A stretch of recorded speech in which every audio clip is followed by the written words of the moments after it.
જગદીશભાઈ ગોહર, રાજકોટ તાલુકા ભાજપ મંત્રી. વાત કરીએ રાલોદ સંઘની ચૂંટણી થવાની છે, એના માટે આજે ફોર્મ ભરવાનો પહેલો દિવસ છે. આખા દિવસમાં કેટલા ફોર્મ ખેંચાણા હવે આજે છે ને 15 જેટલા ફોર્મ પરત ખેંચાણા છે આજની તારીખે, અને પાંચેક ફોર્મ જેવા બાકી રહ્યા છે. 5 બેઠકોમાં ચૂંટણી થવાની સંભાવના. એક છે ગ્રુપ 1 માં બ્લોક 1 માં કુવાડવા, ગ્રુપ 3 માં માધાપર, ગ્રુપ 5 માં ખોખરદળ, અને ગ્રુપ 6 માં કસ્તુરબા ધામ, અને ગ્રુપ 10 પાડાસણ.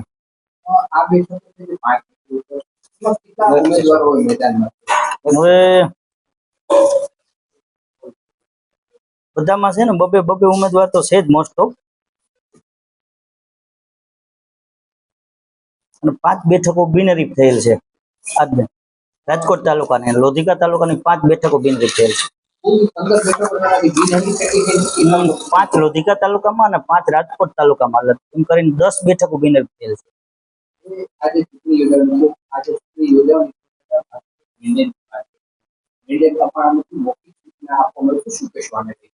પ્રભારી શ્રી અને પ્રમુખ શ્રી વાત થયેલ છે મેન્ડેટ માટે.